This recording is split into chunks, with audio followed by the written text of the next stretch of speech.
Donc, Jazz à la Villette, ça se termine ce week-end, je pense, dimanche, et avec un des grands noms du jazz, un grand jazzman français, c'est le contrebassiste Henri Texier. Grand, immense contrebassiste, compositeur, chef d'orchestre également.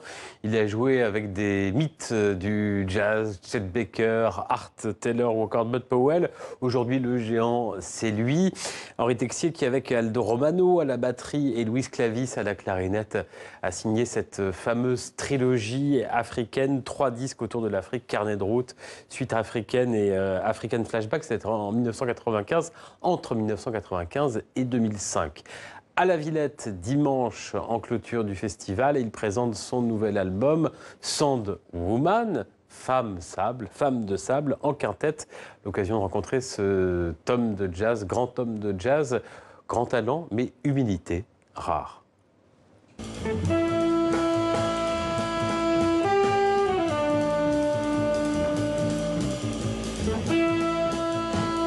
La contrebasse, c'est ma prothèse, quoi. Si je puis dire.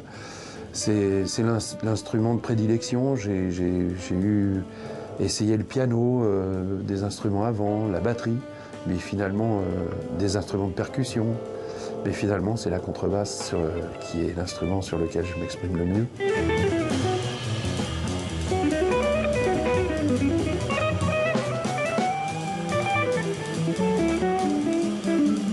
Quand j'ai commencé à être passionné de cette musique, la musique de jazz, j'étais vraiment extrêmement fasciné par les musiciens noirs américains. Mais déjà, on avait commencé à découvrir dans les années 60 d'autres musiques, la musique indienne, la musique du Maghreb, la musique d'Europe centrale. Moi, j'étais très, très sensible.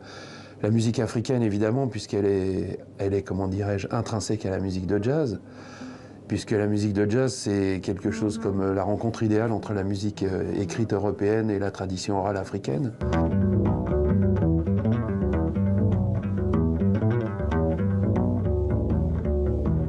En revenant d'Afrique, j'étais plus le même. Nous n'étions plus les mêmes.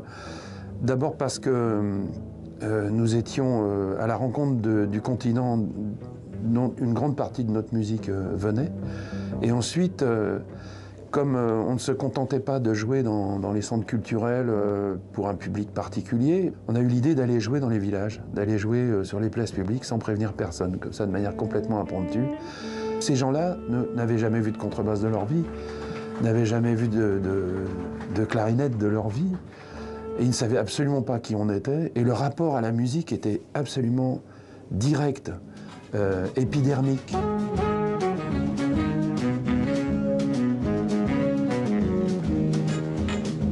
J'ai réalisé beaucoup de projets avec des réunions de musiciens très différents, des musiciens américains, un peu du monde entier, etc.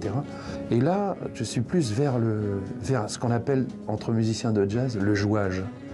J'ai plus envie de jouer, à la fois au sens, comme un comédien, on pourrait dire, j'ai envie de jouer, et puis aussi, jouer, ça veut dire jouer, avoir du jeu, quoi, partager le jeu avec les autres.